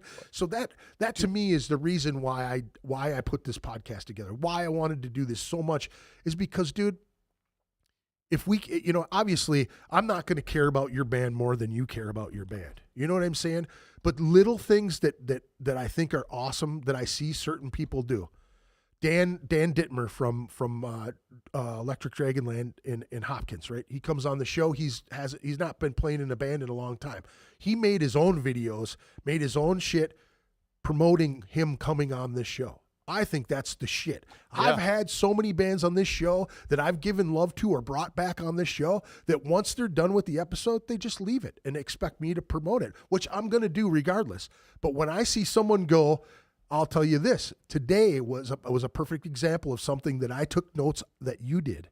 I'm friends in every one of those chat sites that you, Minnesota music, Minnesota metal scene, I'm friends in every. I'm a fucking person in every one of those boards. But, oh wow! But knowing it, right, and remembering it after you got to do all the promotion for everything every week, right? You're making videos, you're making content, you're putting all this artwork together. You know what I mean? You're putting all these things together for a flyer, and that you're trying to keep on top of that shit, right? So when I see a guy take the flyer that I made and go in each one of those chat rooms and put it up there on the day of the show, I took notes and wrote down every one of those things. It's at my work, sitting right next to my desk. Wow. Because here's the thing. Okay. Now this is going to be my routine. Every week I'm going to go in each one of those chat rooms and put it in there, because now it's on my cerebral. It's there now. Now I know. Facebook also made it easier. Yeah. So but only if it's from an artist page. Yeah. Like I couldn't do this from my Personal regular page? ass Yeah. personal page. Yeah. But if you make a post, I used to do this one at a time. Yeah.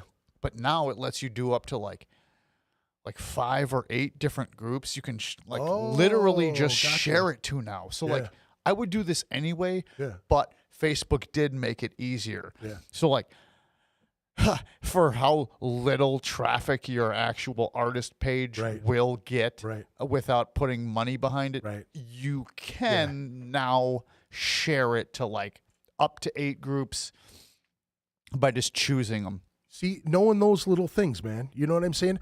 And if I didn't know that, right? And it means that there's probably fucking 10, 20, 30, 40, 50 other people that didn't know that. That is the point of doing this fucking show, because you might have looked around the corner that somebody was afraid to look around. You know what I'm saying? Like, dude, learning how to tag on Facebook was an obstacle. Yeah, huge. And it's like, oh, I got it. And now this helps everybody. Right. I'm no Facebook wizard, but I think I'm doing some things right, and I know how to make an event and tag people. That's the thing, though, is you're doing it. That was my little bit of a rant. I'm doing it or trying, and I'm always trying to do better. Right. And there's a lot of bands, man. Again, I can only like your band from what I see and what I gather. I've told people this, hey, dude, how come you never asked me to come on your show? And I'm like, well, here's the thing. I've probably heard your name. I've probably seen it around. And I like the fact that if I organically hear it from multiple people, dude, I heard this, Chad the Untimely tore it up the other night at this club.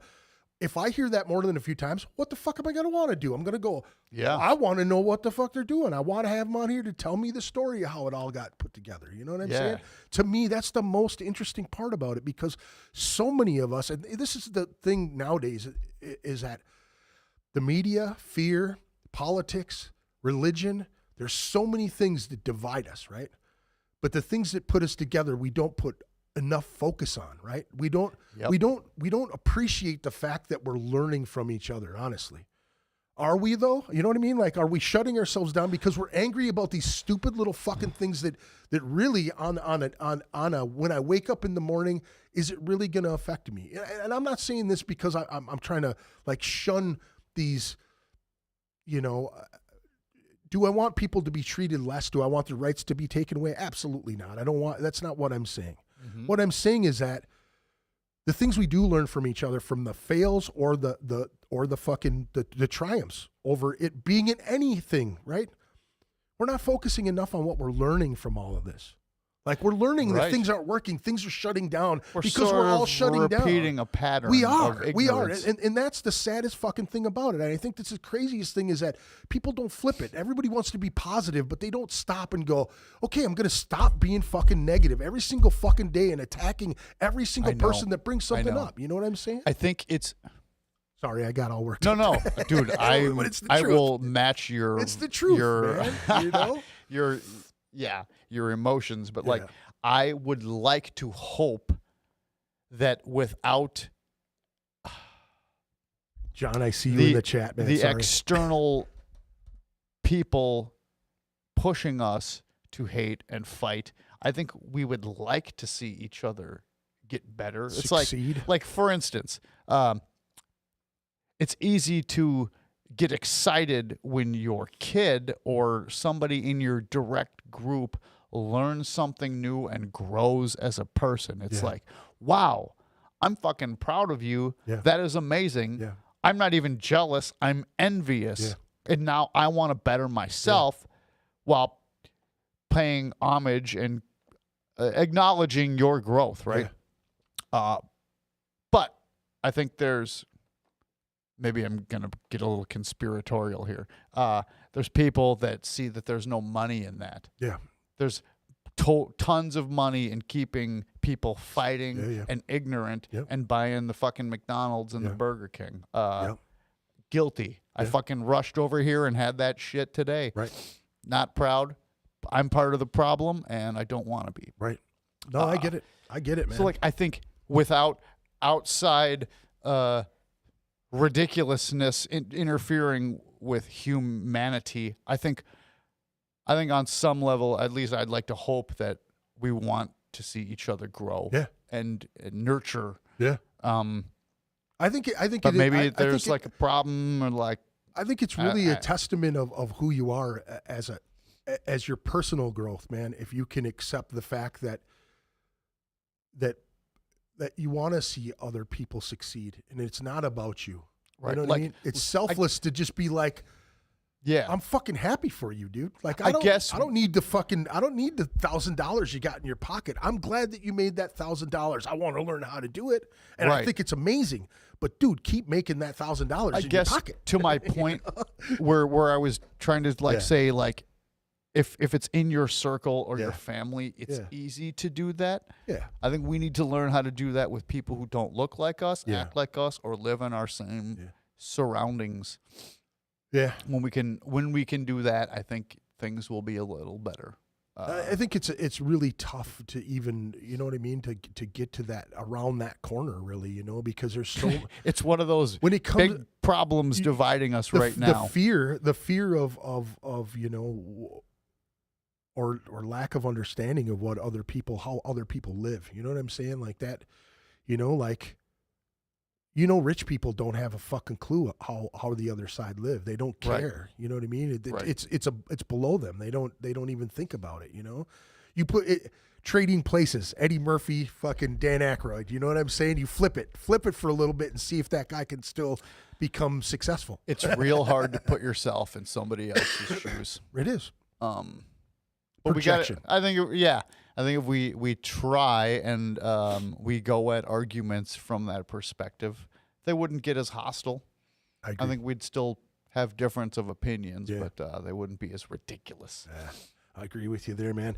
I guess that's why folks do music, is to lighten this nonsense of living this fucking chaotic life. I wish I didn't have to like verbally describe everything, and I could just like Yeah, here you do go. it in the songs. Yeah. That's the Interpretation dream, I guess. too, you know. My artistic goal.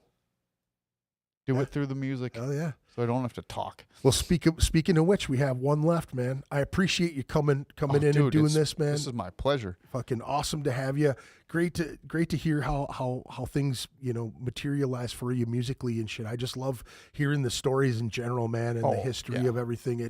It just I fucking relate with it so much, man. You know, and it's great to try to describe that to people who may not have been in our shoes musically or experienced the greatness of stage shit. You know what I mean? And I don't even have to be stage. It's just music. You know what I mean? Just music in general. Like being able to solve one side of that Rubik's Cube, you know, in my opinion, you know, like music, it changes so much with you day by day, with people day by day. You know what I'm saying? So it's great to have in your life. And I'm also going to appreciate any hiccups I get because, like, for instance, drummer search. Jen Dean was not the first drummer I had. I've had like 5, right? Yeah. But every one of those people that I played with that was agreed upon, brought something magical and loving to the table. Yeah. That's why they, you know, and they helped us play better. They wanted to play better with us. Right. I don't know. That's fucking huge, man. That's the way. That's the way to go, man. Thank you, everybody who tuned in tonight. I appreciate it very much. I'm off next weekend. We're gonna enjoy Halloween with my granddaughter and just be family for a weekend, which is real quick. Can you believe it's already fucking Halloween? Dude. Like, what happened to like this? First of all, this year, but most importantly, these last few months, they've been like on and off, weird and gorgeous, and I've been just working. Right. It's like, oh, it's already fucking Halloween. Yeah. Oh, what did I do? I'm ready for the alien invasion that's supposed to be coming in November. I'm ready for that. It's the Untimely. No, I'm just kidding. That's it. The aliens. That's it. You want to talk I hope. about? I don't. We all kind of want the aliens to come get us. Yeah. Well, you want to talk about this last tune? Okay. Save yourself. Save yourself. Yeah. Okay. This is, like I was saying, another video where I die, but it's about I guess toxic people and trying not to be one.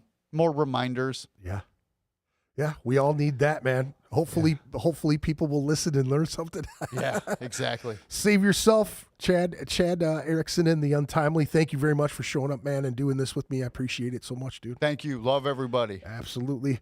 Peace out, y'all. Y'all have a good weekend.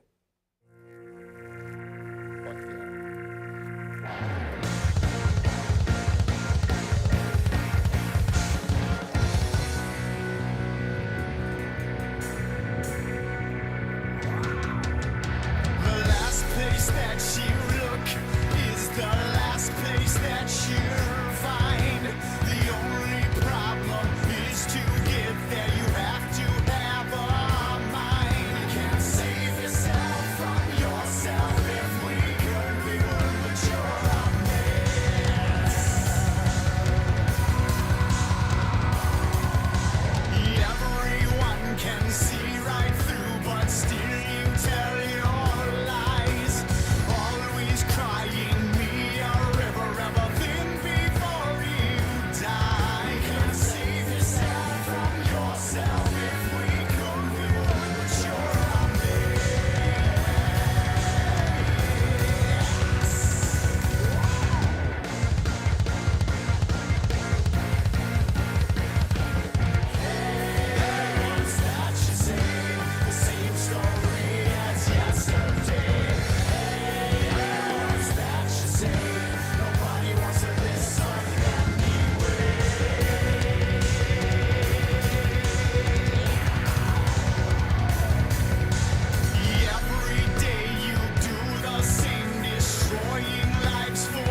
Ritual Madness Podcast.